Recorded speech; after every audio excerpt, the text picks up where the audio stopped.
Hello and welcome back, of course, a little later into the trade recap of Friday. It was the trade recap of the 20th of, um, of June, and yeah, I'm gonna show you the file process and everything. I have to speak more about and post more of the trade recaps as soon as I can, but it's actually a nice day. But I'm gonna explain, even though it was a win day, why I'm not that happy with this trade as you could think. So yeah, starting, it was Friday. I don't know, sometimes I was not thinking about taking a trades. Many people this Friday, many traders were not taking any trade. Don't mind the execution, this is a paper account. um, but yeah, I mean, I was watching the chart and see what would happen. As soon as we open, as you see, though, this line, 4 hour high. Okay, so Asia, London displays quite convincingly, and we create a new day, opening gap, which is this square here. You just go regular trading hours, and this was the gap. Okay, of course. Okay, so this was the gap here, from here to here. I just drag it here so it doesn't cause any problems, but this was the gap. Okay, and so basically we displace higher, and then we go on and take this 4 hour gap here, 4 hour high. So 4 hour highs, lows are very, very, very, very powerful. Sometimes it can be used as confirmation.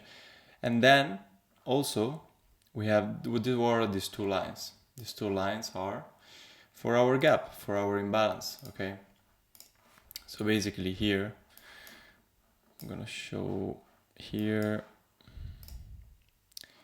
Okay, so this is it was more than a 4 hour. Actually, I think it was maybe a daily then. I thought it was a 4 hour, sorry. Yeah, it was a daily imbalance. Okay, this one daily imbalance, and then we have here the thing I was talking about, the 4 hour imbalance here. Okay, this 4 hour fair value gap. So price displays throughout London, Asia, London. Okay, and then we take the high here, the 4 hour high, and we leave this big gap. Okay, so what my mind telling me, okay, let's see the reaction after taking this high here, and let's see how we react from this 4 hour gap. So I put this Fibonacci tool here because I wanted to see how price reacted to the midpoint here. As you can see here, price reacted to the midpoint. We have like wicks, so we respected and left a bit of the gap open. And then we start displacing. We create a kind of a BPR. It's not a perfect BPR, but we inverse there was 1 minute here. And most importantly, and that's why I was not as happy for trade, we close below the first percentile gap, so the first fair value gap at 930.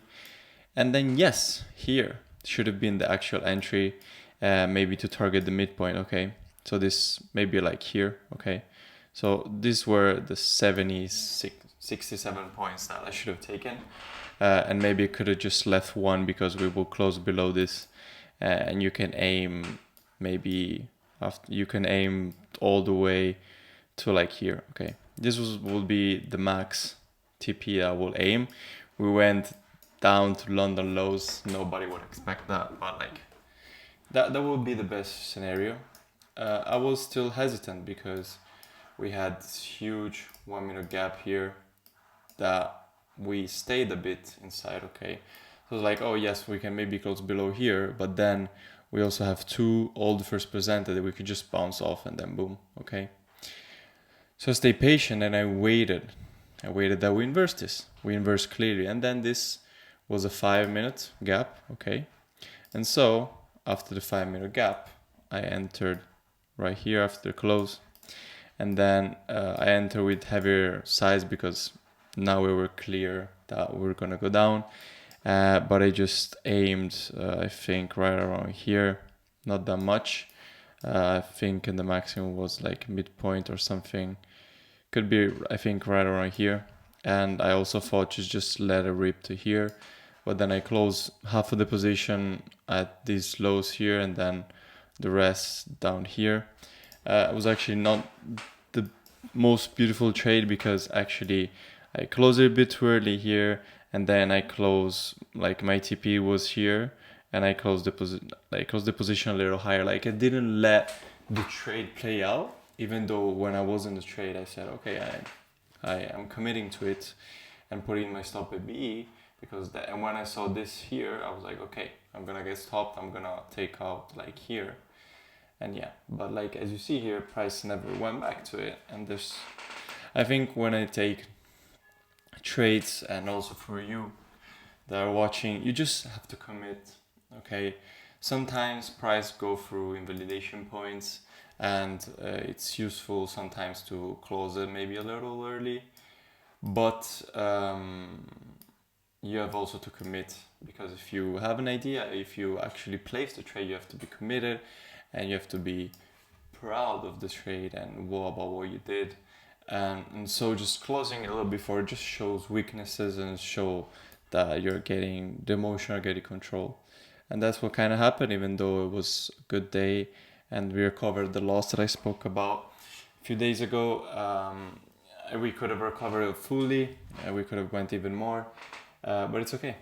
It's in the past, we learn.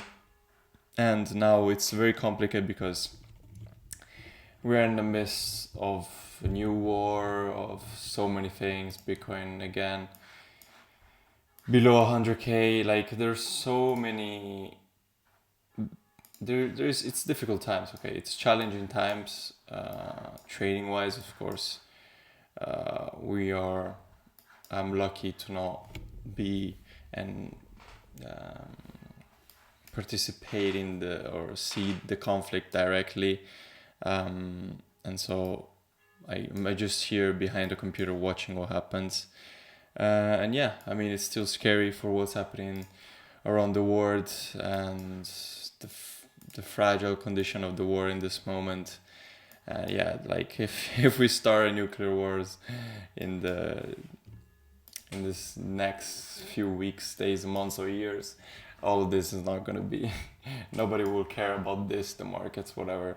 Okay, let's, apart from the Joker, let's really hope that this doesn't happen, and let's just focus on what I can do, what we can do better, and what to learn every single day from the markets. And yeah, I mean, this is just goes to experience, and I know my flaws still there are in trading, and I know what I can do better, and it's just easy to say, but the actual part is to actually execute them, and we will do it, don't worry.